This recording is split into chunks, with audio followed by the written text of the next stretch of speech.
Hello guys, I think we're live. Welcome to this Q&A live stream. I get so many different questions all the time, so I thought it's nice to connect with all of you and try to answer some of them because I can't answer all the messages at once. So I think we have a few people with us already. We have Oliver and Vincent. Hello. I got some questions already on Facebook and YouTube when I announced this Q&A. So I think I should just go ahead and start with that already. I got a question here from Tom who wanted to know how I decide what kind of camera or slider motion I will use for a particular sequence. And my camera, I will always go for my best camera, which is A7R III. And as for when I use motion or not, it depends on the scene. It's not like I sit down and think, should I use motion or not? It's kind of like something I understand when I get to the scene immediately. So what this adds to my time lapses are motion, and they add kind of a depth to my image. So if I have a scene which is sort of you would say not that much action happening, it's a blue sky maybe, but there's a beautiful landscape, then it could be nice to add some motion to it. But if there's already a lot of action happening, then I might not have to use this because it might just be disturbing for the viewer. So I think the best way to find out is just practice, look at your shots and think through it. Did I really have to use motion here or not? Yeah, I think people, when they get a motion control system, they want to use it all the time. I was like that in the beginning, but I don't think it's really necessary to use it that often. We got a lot of people here. We got a person, James from Manchester. It's a big day for Norway today because a Norwegian was appointed the coach for Manchester United. So that's nice. We have Soriel from Russia. Oliver is from Switzerland. Oscar from Mexico. Hello. I'll just continue with some questions here. Pop your questions in the chat here. I can't guarantee that I will have time to go through all of them. But Robert Syrp asked me on Facebook earlier how I color correct or grade. Are you making it in Lightroom because of the raw images or in Premiere Pro? My process is really to go all in Lightroom when it comes to color correction. I find out which clips I'm going to use for my final time lapse. I make the edit with like some preview files. Then I know exactly which order I will have my images, and then I put them in a collection in Lightroom, put them in the right order, and then I color correct there. And then I export out. I use, of course, LR time-lapse in between there. And then I export out and I use DaVinci Resolve for some final touches. If you want to do color grading on video, then DaVinci Resolve is the way to go. There's a lot of questions here. If you really want to make sure that your question gets answered, you can do one of those super chat things. But I'll try to go through some of them here. Utrell Settle asks, do you have a trick for decide what your interval should be, 2 seconds, 4 seconds, etc., depending on cloud speed? So what I do is that I take one photo, and if I think maybe this should be like a 5-second interval, I take one photo and then I just count in 1, 2, 3, 4, 5, and then I take another photo, and then I do that a couple of times, and then I just go look at the screen on behind on the camera, and then I just roll through the images. And if I see that there's like a nice movement between them, like there's not jumping too much, and I can actually see that there are some movement, that's a good indication that I have the right interval speed. And also, the more you practice, that I can immediately go to a place and I can see this is a 10-second interval place, or this is a 1-second interval place.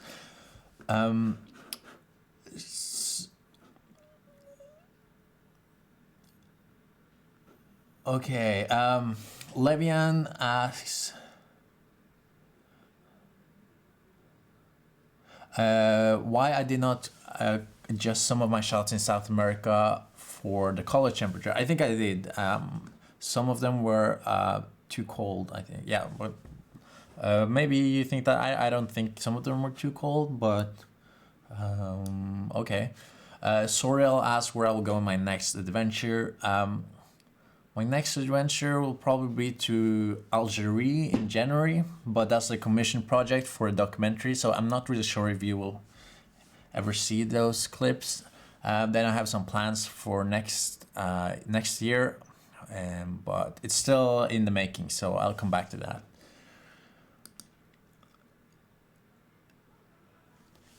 Others asked, have you tried any other system than Syrp, which are crazy expensive? I don't think they're crazy expensive, and I've tried the iFootage setup, which was one of their older setup, the S1A3, which is alright, but it's the same price. So, what you get in the Syrp, I don't think it's really that expensive at all. The base linear drive is what, $899 or something like that.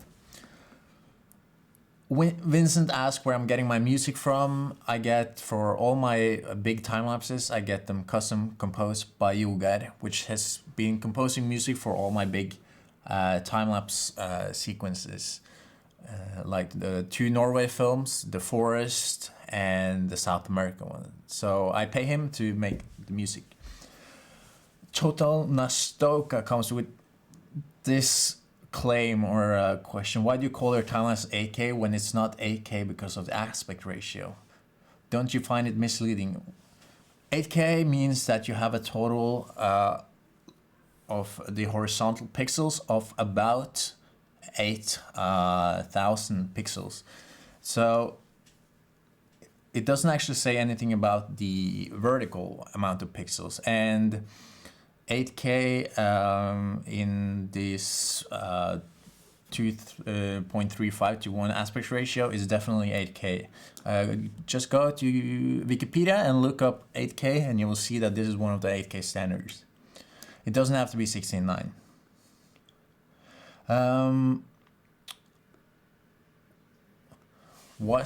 James asks, what's your solution for storing and backing up time lapses on the go, especially 8K? It's hard drives. Like, I bring with me 4 terabyte hard drives, the Lassie discs. I have maybe 6 of them, which I bring with me. I back up to 2 hard drives always. So I have at least 2 copies.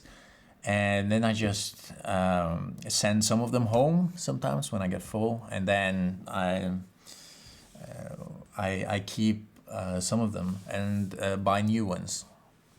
Especially in South America, it's a bit difficult to find good hard drives. So I had to stock up hard drives. But I was having about 20 terabyte with me all the time.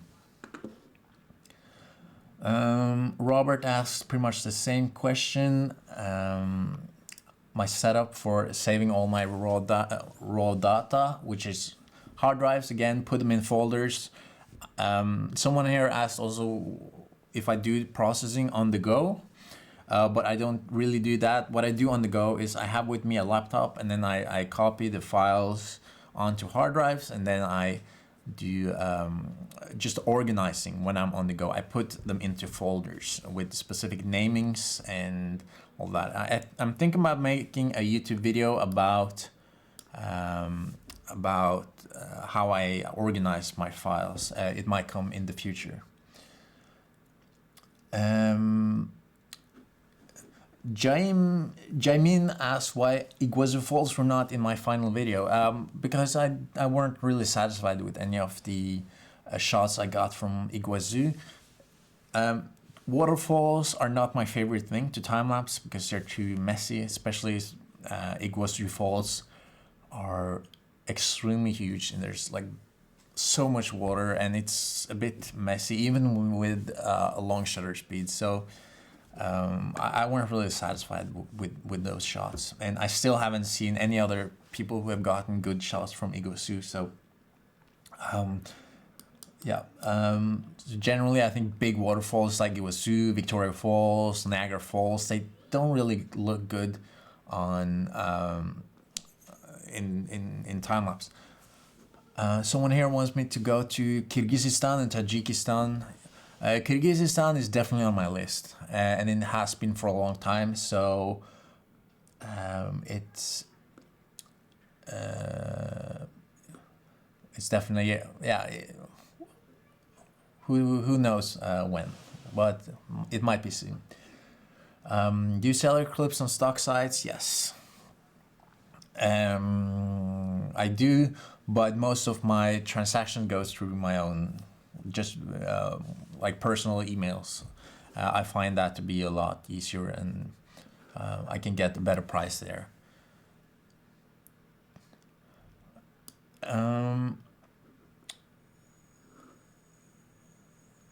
Flavio asked me why I didn't go to Uruguay.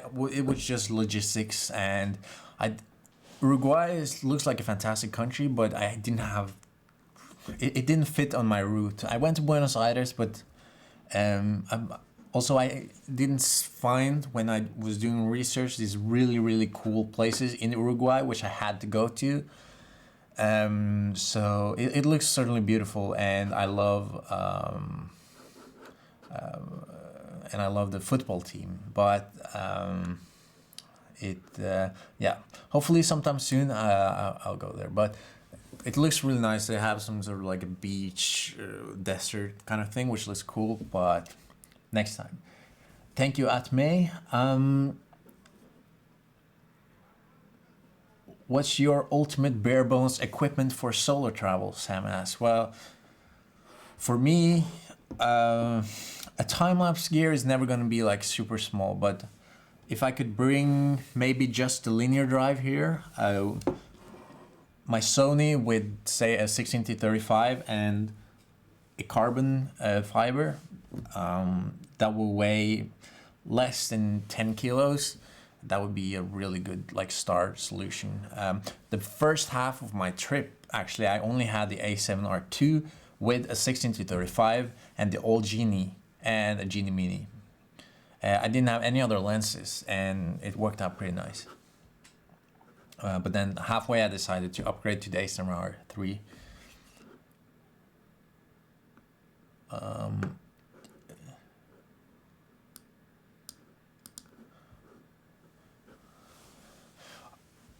Crimsonify asks, how do you usually shoot your time lapses? Do you usually interval time that you can add for sunset, sunrise, like 3 or 5 seconds after each image? Sunrise, sunset is, well, I always shoot a bit faster than what I need, because then I can just speed it up in post. Like if I know this is probably a 10-second interval image, then maybe I can shoot 3 seconds and then just speed it up in post, like skip every other image. Sometimes you have a sunset and the colors are only there for 1 minute, and then it's nice to have a faster shutter speed.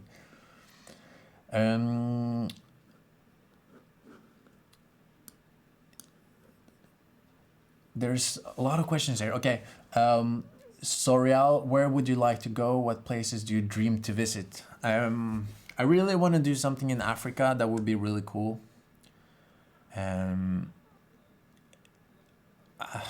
My dream is to create a similar video from Africa than what I've done now in South America, but it's difficult and I need to find the funding for that. So my plans now are, I'm seeing that these kind of big projects like South America is not maybe sustainable in the long run.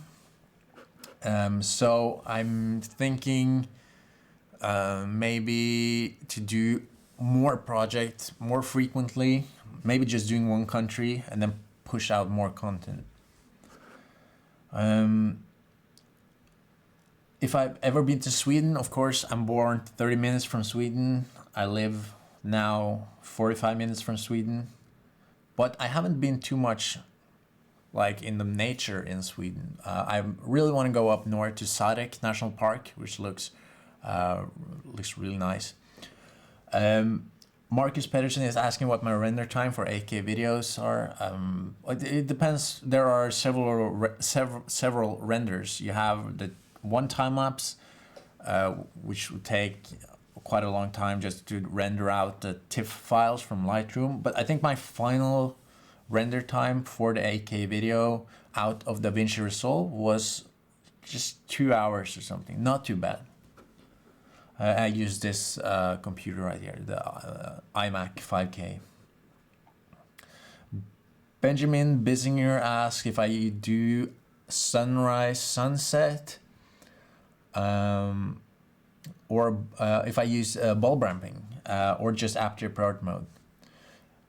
I find it real difficult to get a smooth transition. I usually always aperture priority mode with the Sonys.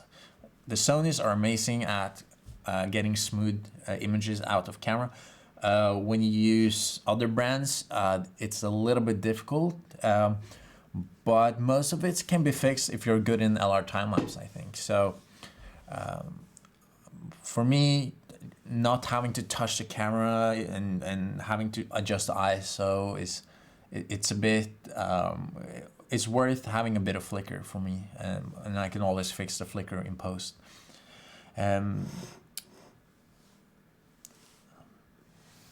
Herman Kennison asked if I can have an estimate for the total cost of traveling and housing during a South American travel.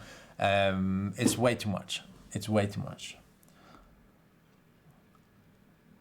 The only thing I want to add when it comes to sunrise sunset photos or sunset sunrise photos, time lapses, is that if I have an ND filter on, then I would do the ISO adjustment manually.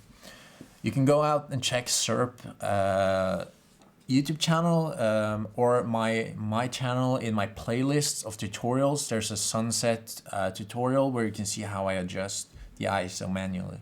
But that requires you a bit to have a camera which can do high ISOs clean like the Sonys. Edelscheiss asked if I use auto ISO in aperture priority mode. No, I use usually shutter speed. So I have a fixed aperture and a fixed ISO, and then I use aperture priority mode.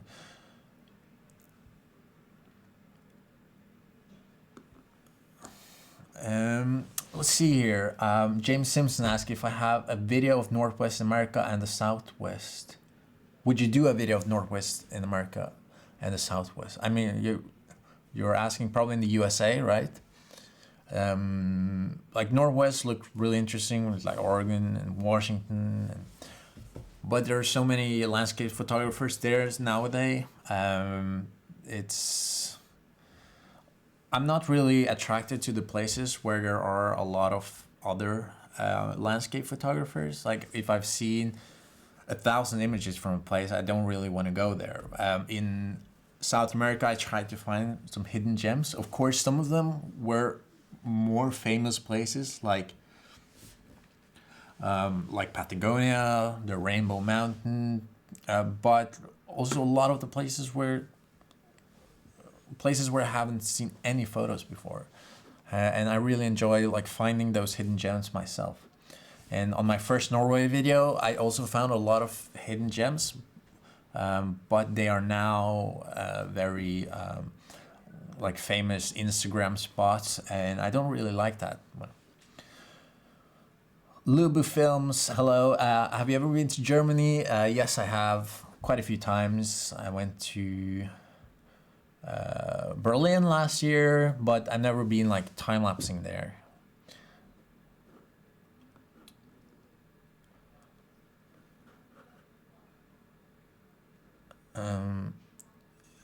Chris asks your thoughts regarding uncompressed or compressed RAW when shooting on the A7R II in regard to image quality versus file sizes. So when you shoot on A7R 2 or 3, you have the option to have compressed RAWs or uncompressed RAWs. The compressed RAWs are about 40 something megabyte per file. The uncompressed are twice the size, so they are almost 100 megabyte per file, about 90.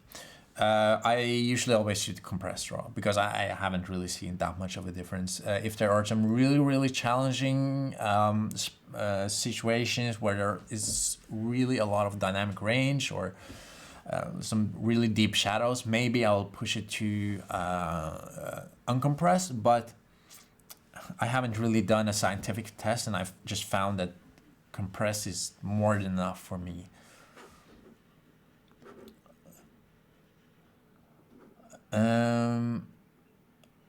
Bishkit asked how I manage data in the field for backup. I already answered that.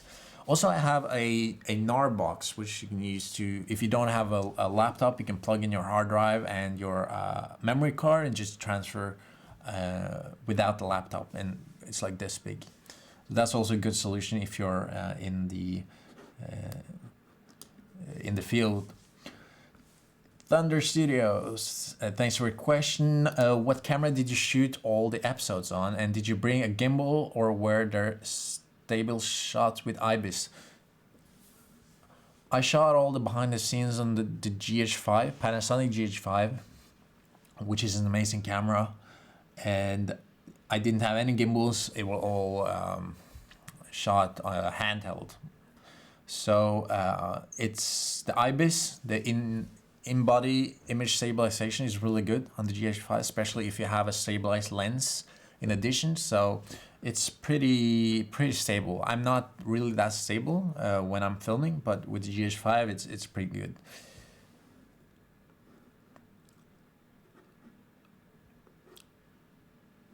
What aspect ratio do you use when shooting vids and photos? Tony asks. Well, it depends on what I'm doing. Like the reason why I went for the wide aspect ratio on my South America film is I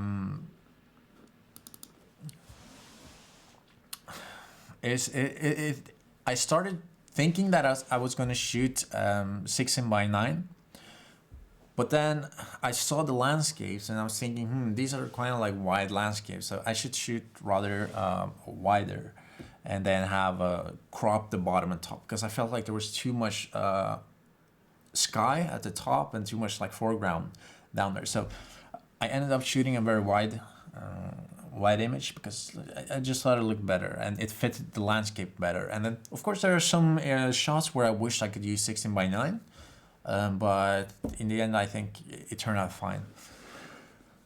Thank you, Atme, for your contribution. Good phone plus motion control versus $600 camera for a beginner. I'm not really 100% sure what you mean, but a good $600 camera for a beginner is the LX100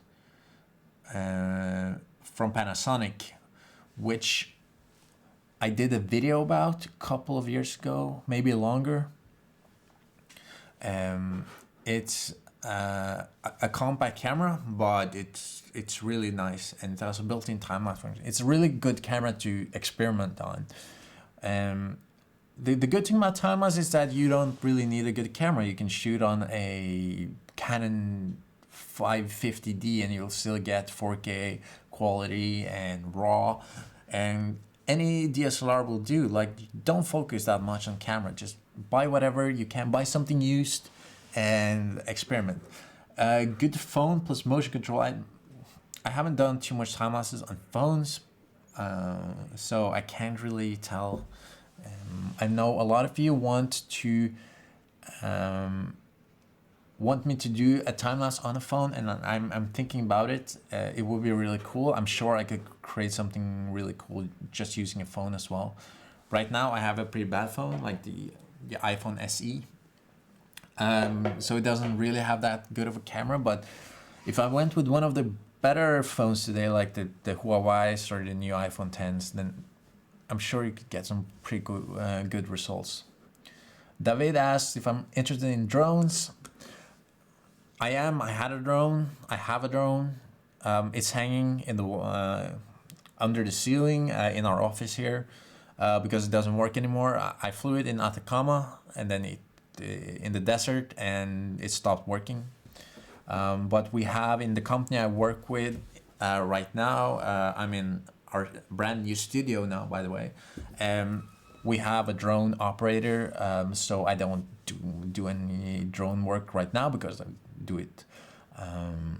He will do it. Manuel asks if I use Key DSLR dashboard app, and a few people have asked me that, and I have tried it. I thought it was horrible.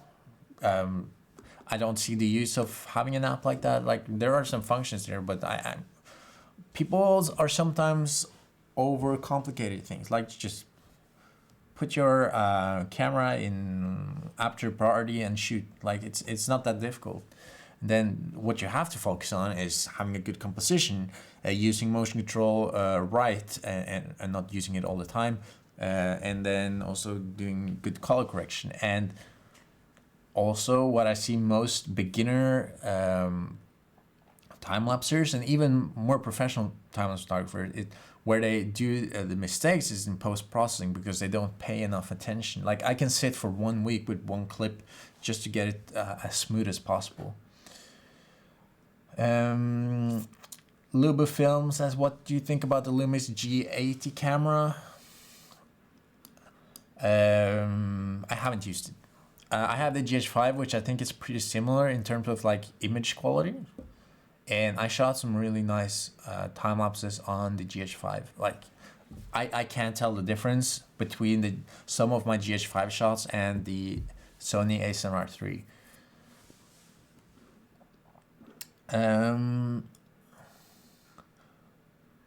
There's some questions about LR time-lapse. I use... Oliver asked if I keep the raw files from your trips or just the final sequences edited in LR and LR time-lapse. Definitely I keep my raw files. They take a lot of space, but hard drives are pretty cheap, so it's totally worth it. If I get a client who wants to edit the colors, then we can go back into the raw files. So I would definitely suggest you to keep the raw files. Do that investment. I don't have my raw files from my first Norway time-lapse adventure video, so I really regret that, because I would love to remaster some of those clips.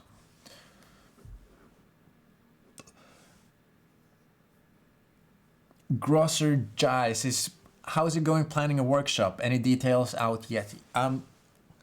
Yeah, I would like to ask you guys, like, are you interested in workshops? If me doing workshops? Like, I have some plans. I'm doing a workshop next October, September, October, and that's fall. Out in the mountains, where I learned myself to shoot time lapses, where a lot of my clips from my Norway films are from. And yeah, it will be about 1 week, and it will be like a pretty standard priced workshop.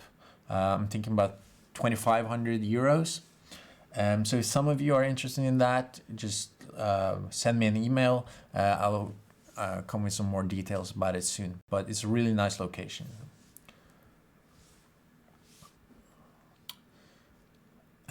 Tony asked if I've used a Sony a7 III for time lapses. I have not. To be honest, I haven't used many cameras for my time lapses. I use my a7R III, I use my a7R II, and I use my GH5. And other than that, I haven't used pretty much any of new cameras. I've used the Canon 70 and 80D. That's about it. Like, I haven't tried much cameras. Lube asks where I live. I live in Oslo, Norway. We have an office here. We have a production company, and I love Oslo. It's my favorite city.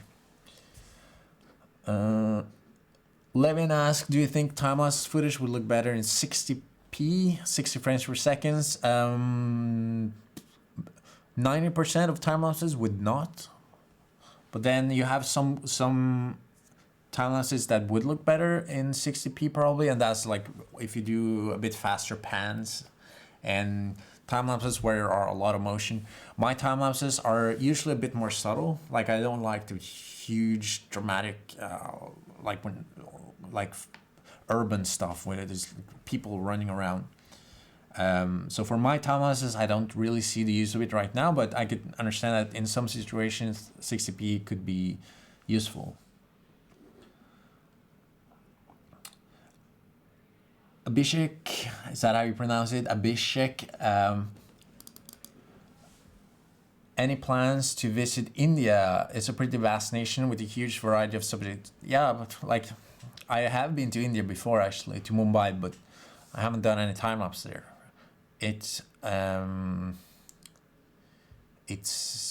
looks like a really nice country, but there are so many countries I want to visit. Like, there's a lot of people contacting me saying, "Oh, come to this country, come to this country." But it's not just for me to come to a country. Like, if you can get me funded to go to your country, then I will come to your country.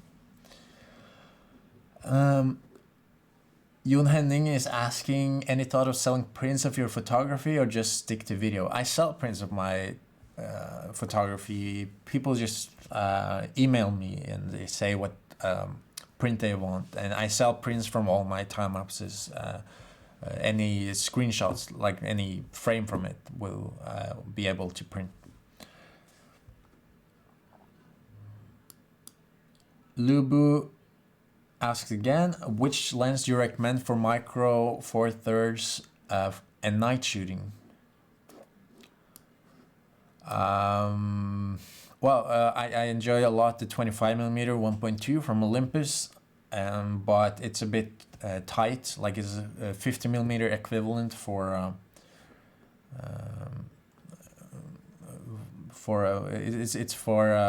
more like portraits and stuff. So I have the 8 to 18mm f2.8 to f4, which is also pretty good for night. But Micro Four Thirds is not that good for nighttime photography anyway, especially compared with the Sonys. Piak asks about HDR time lapse. To be honest, I don't do HDR time lapse. I did some HDR time lapses from my trip, but I didn't process them. Like I didn't find it useful because the dynamic range of the new cameras are so good that I don't feel like I need it. Zubuyer asks if I have preference in intervals in my time lapses to maintain consistency, and I don't think it's about the intervals that keeps my time lapses consistent. It's about how much speed there are in your final looking time lapse. So I like to keep my time lapses a bit slow, not too fast, and that should be your focus, not the interval, but more like your final video.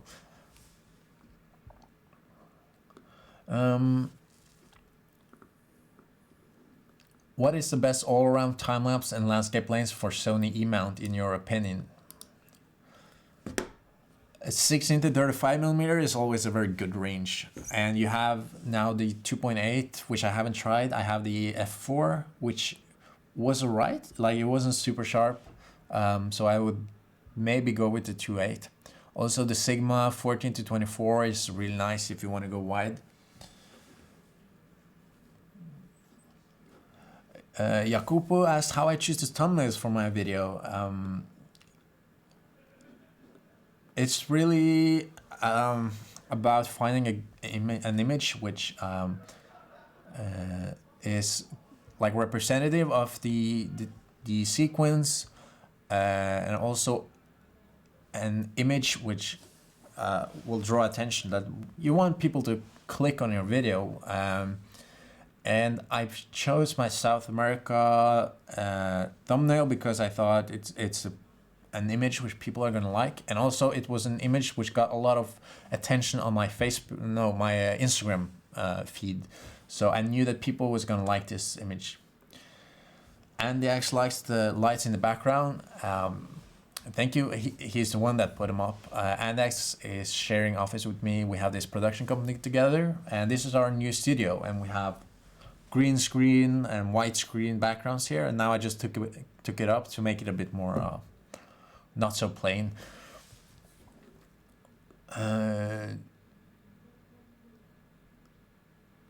Jon Henning is asking, have you ever considered a change of scale for time-lapse video, shooting macro instead of time-lapses? Yeah, for my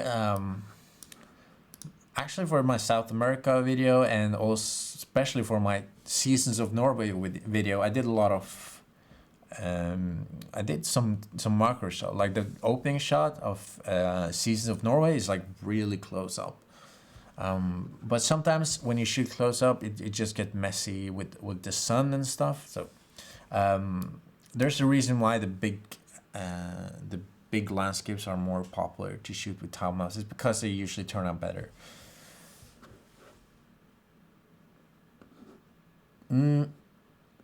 James asked, do you get lonely during time-lapse? How do you stay positive when there are setbacks like weather? I don't really get lonely.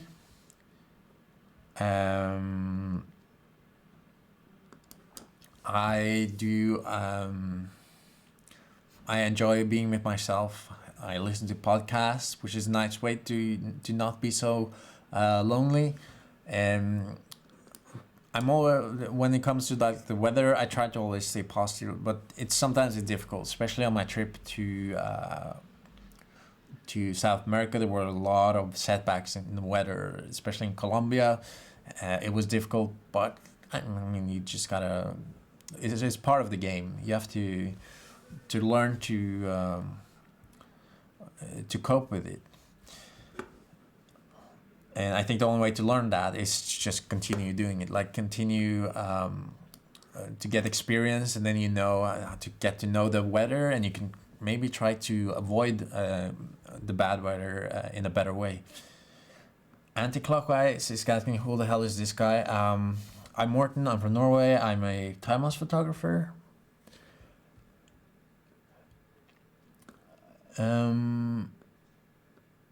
Austin Kaiser, what was your hardest challenge in the Atacama Desert? Did you ever get altitude sickness?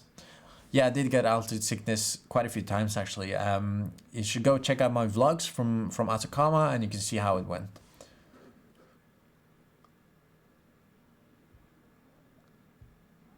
Abhishek asks again, how long before you started earning from your work? Can you describe your journey in short? My first time-lapse was off my university campus in England in 2012. I made two more time-lapses from my university. I made one time-lapse from Norway, a smaller one, and then in 2014 I did my big Norway video, which is what I started earning a substantial amount of money from, or like I think on my university videos I earned like £200 per video. It's like really bad. But on my Norway video I started to get a good income. So it took about 2 years. And then of course before 2012 I'd done a lot of like landscape photos and trying to get better with camera, getting experience.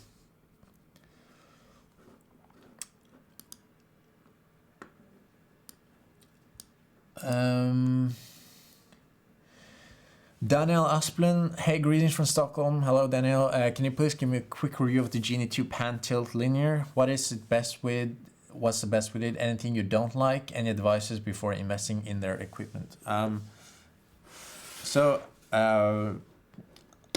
I've had this for a while. I haven't been like using it enough, I think, to like give a complete review because the firmware I was using on the trip was not finished yet, so it was a bit unstable. In the beginning, it didn't have a firmware at all, so I couldn't use it. But for me, it's a big step up from the original Genie. It's much more, a lot smaller. Like this is the equivalent of the bigger Genie 1, so it's really good. It has a battery which you can take off, which is nice if you want to have more batteries. And I think it's just an all-around like really portable setup, which is the most important for me.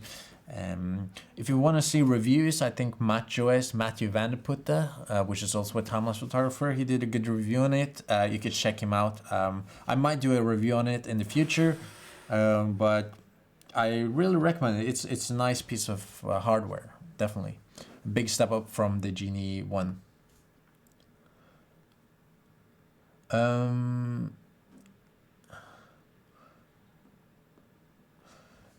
Subuir asks, when you're shooting in remote places, how much does your backpack weigh, including your life support? Everything from 25 kilos up to 50 kilos. I think the most I've had is above, a little bit above 50 kilos. But I try to keep it less than 30 at least.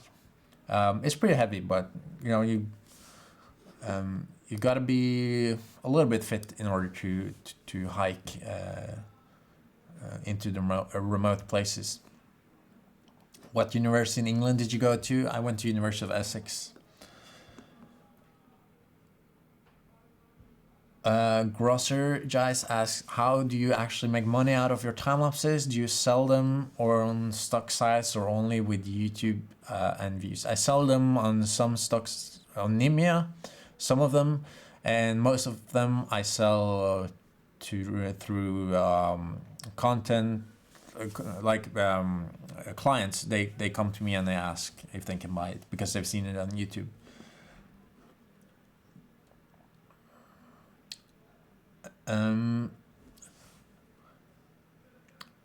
Jacopo asks, what do you use to protect your cameras from bad weather? Just putting something over it, like a rain poncho or something like that. Just tape around it. And if it's raining too much, then it's maybe not be so good to do a time lapse after all. Like it might not look too good.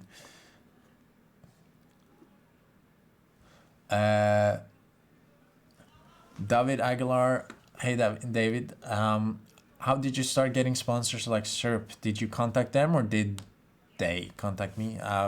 I contacted them, but that was like way before my first time lapse of Norway. So they gave me just a slider because I think they liked my style, and then we've been working together quite closely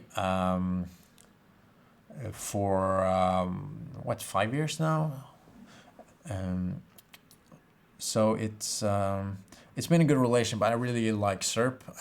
Unfortunately, I haven't tried too many like different motion control systems, so I can't really say which one is better or not. But for me, the Syrp system is very compact and it's quite lightweight and portable, and that's the most important thing for me. And it's been working with me for about since 2013, so it's been pretty reliable as well.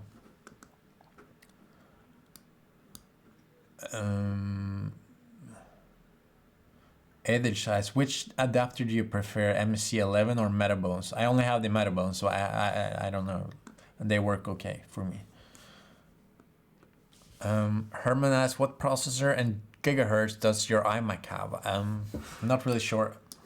It's from 2015. It was the top spec iMac back then, and it works, or it still works really nice. It has a 4 gigahertz Intel Core i7, 32 gigs of memory, AMD Radeon R9 4 gigabyte graphics card. No, it's not super fast now compared to new computers, but it works the best. Gustavo asks, a lot of people ask about my budget for South America trip. I'm not sure. I probably spent closer to $50,000 on that trip.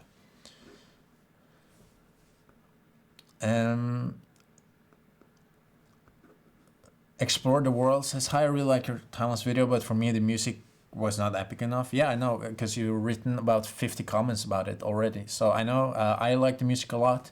I'm sorry you don't. How do you tackle minimum intervals, asks Sam Heron. If clouds are moving very quickly or in more urban environments, I love urban time lapses, but some motion is too quick. I love to have a half-second interval. I would love to have half-second intervals as well. The Sonys definitely don't do it. That was one of my main points for upgrading from the A7R2 to the 3, is that this can have a 1 second interval without problems. The A7R2 can't. It's really slow, and the minimum I think it's like 2 seconds. But I would love to have I would love to have half-second intervals sometimes. Not that often, but sometimes. Balur, yes, in USD dollars. G. Hine, do you have any problems traveling on airplanes with many lithium-ion batteries? Some airlines claim there are a limit to amount of battery power. There's like a 100 watt hour something, a limit. I have a 30,000 milliamp per hour battery, which should actually be above the limit, but I haven't had any problems with it. I had about 60 flights, and I know maybe I was lucky. I don't know. I heard a colleague, he got problems with it, but you know.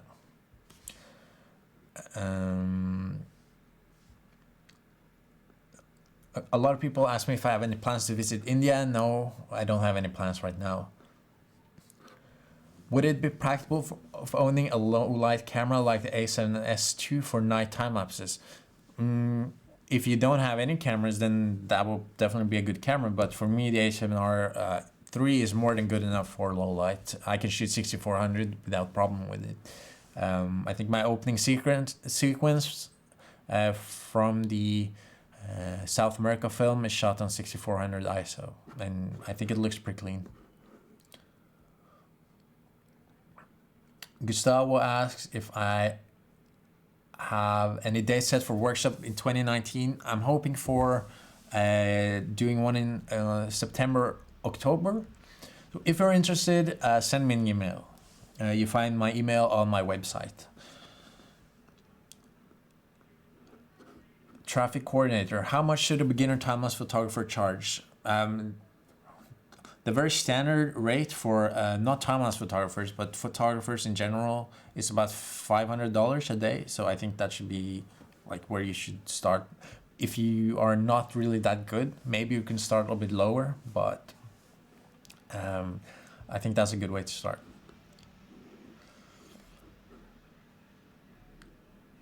Were there any moment in South America when people tried to steal your gear? No, I don't. I had no problems whatsoever with people in South America. I didn't get anything stolen. I also looked quite a lot like a backpacker with like a big hair and dirty clothes. So I don't think it looked like I had tens of thousands of dollars worth of camera gear in my backpack. So I think that helped a lot. If you go around flashing your gear, that's probably not too smart.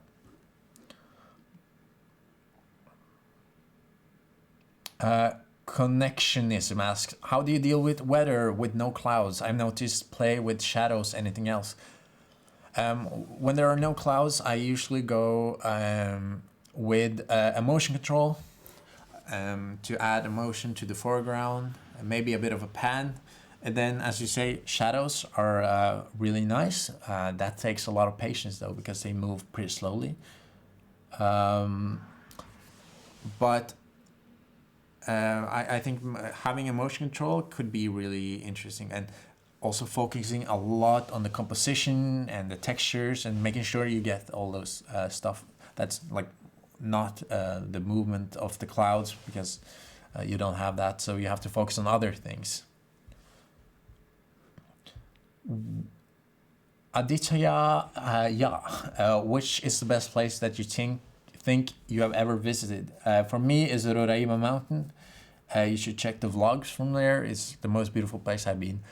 I'm also thinking about making a top 10, my top 10 favorite places from South America, which should probably come out sometime next year.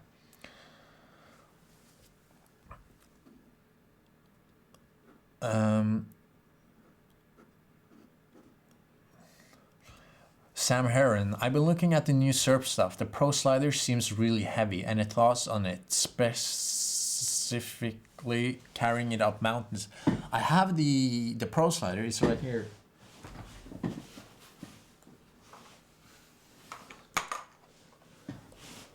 This is like a beast of a slider. It's so good. And it's really smooth because it has a counterweight underneath. It's really good. It's the best slider I have. It's the best slider of this kind I've ever used, but it's really heavy. Like, I think it's like 7 kilos or something. So it's more for videos with like big cameras, and also if you do like urban stuff, time lapses, then you could use it. But for trekking, I would definitely be using these, which are the carbon ones, which are a lot lighter, and they are not as smooth.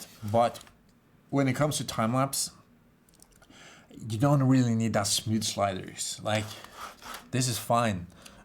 It's not the same like quality, but it's super lightweight. So if you're planning on hiking a lot, I would definitely go with the carbon. What do you think about a time-lapse video in Sweden? I would love to do Sweden. I would love to do pretty much every country in the world. I didn't pronounce his name correctly. Aditya, yeah. Okay, it's not too easy. Jamin, why did you choose time-lapse as your major career? There are so many other fields in photography, like wedding, wildlife. I think it's because time-lapse was the one I succeeded in. I did a lot of like wildlife or landscape photography before I put my photos online. It didn't go too well, and I created one time-lapse video back in 2012, and suddenly got really popular. And it's yeah, it's just I don't know if I chose the time-lapse career as much as the time-lapse career kind of shows me. I would love to do more like different kind of filmmaking, but it seems like time-lapse is the thing that I am good at, you know. What's the longest distance you've used the Syrp slingshot? I just got one, but haven't had a chance to use it yet. The longest shot, I think like 30 meters, something like that. I haven't used it too much, honestly, because it's a bit too big to bring on to like South America, and there's a bit limited how much I can use it. Like, it's difficult to find two trees that are perfectly aligned, so you can use it. It's good for urban stuff, I think. Is Syrp compatible with every tripod head? Yeah, I think. There it is, the standard screw. How do you manage and take precaution against local threats and scam? Mohammed asks. I don't know. I think when you travel a lot, you get a sense of people that want to scam you, and I haven't been scammed yet. Maybe I've been just very lucky, or maybe I have a good radar of which people to trust or not. But I think I'm quite naive, but I don't know. Adrian Snell, what's the best and worst feature of the Syrp Genie 2?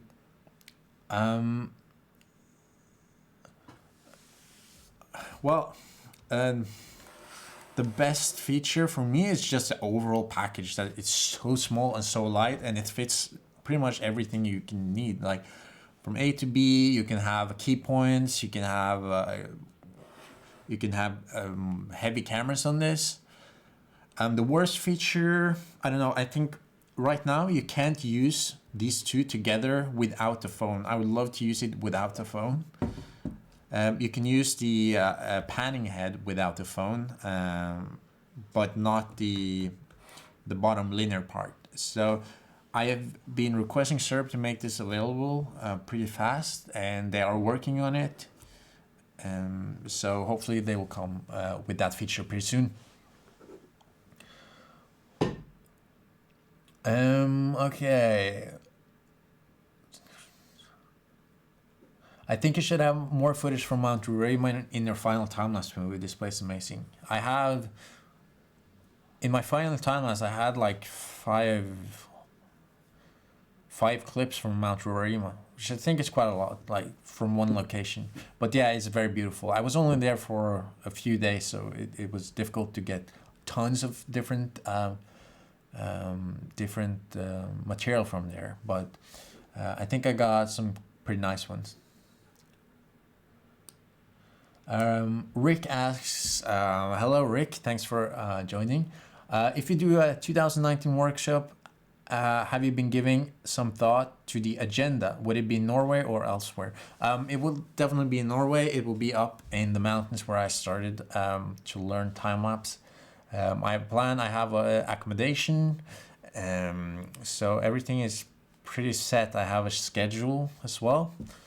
So it would be super epic, and it would be a very nice way to see the traditional style Norwegian way of living in very beautiful surroundings, where we have like deep forest, we have rivers, small lakes, and also we have the mountains in the background, and we can walk up to the mountains and get some nice sceneries as well.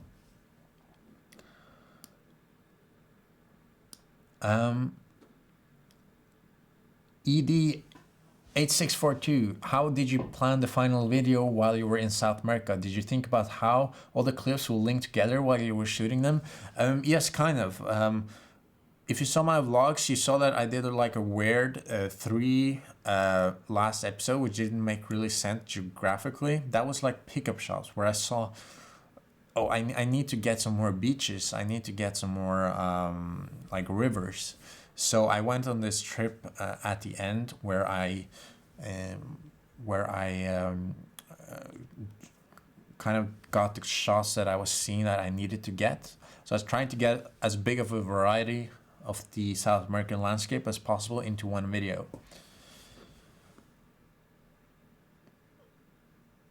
Daniel, have you had any issues with the Gene 2 on location when it has performed as expected? In the beginning, yes, because the firmware was like really like it was before it was released. I was the first one in the world to get the Genie 2, and it didn't have firmware. And there was at one point where it didn't work. It kind of worked. I thought it would work, and then it didn't work, and I got a bit of problems. But now the firmware is updated and it should be stable. I don't know if any of you have one, and honestly, I've been editing for the past months, so I haven't been using it a lot. I've been using it a bit for the video, but not for time-lapse. So I think it should be more stable now, but I'm not sure.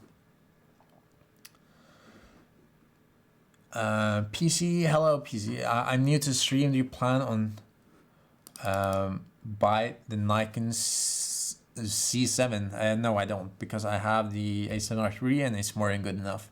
The C7 looks good, but for me, I have the Sony, and it's more than good enough. Where do you lived in Norway? I live in Oslo, the capital. I've been living here more or less for the past 4 years.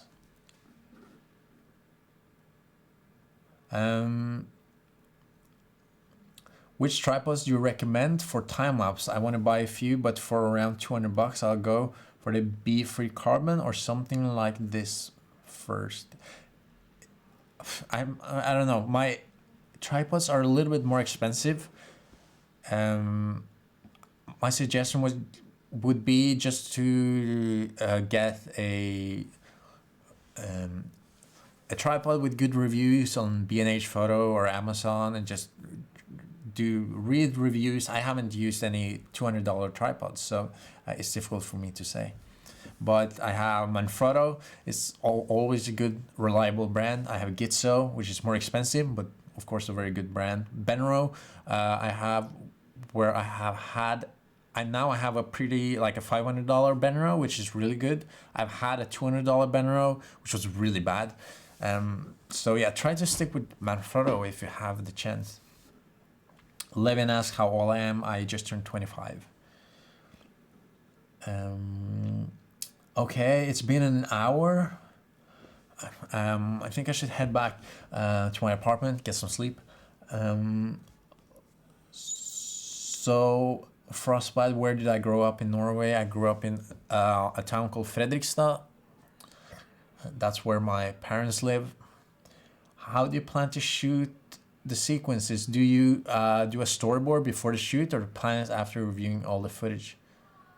I plan it on location. I visualize how it will be, and finally, and when I get to the location, I do a lot of planning before in like Google Earth and that kind of stuff. But then I do most of the planning on how the motion control will be and how the composition will be when I'm there at location. Rick, I'll not be in the live stream tomorrow probably, or maybe I will. For those of you that don't know, I also cooperate a lot with Andyx channel, which is a filmmaking channel. So if you're interested in that, go check that out. We're Norway's biggest filmmaking channel, Andyx.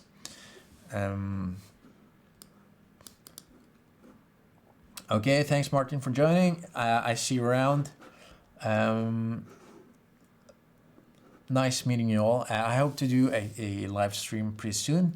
Again, there seems like there's a lot of questions. So anyway, nice meeting you, and have a Merry Christmas to those of you that celebrate the Christmas. And for those of you who don't, have a nice New Year.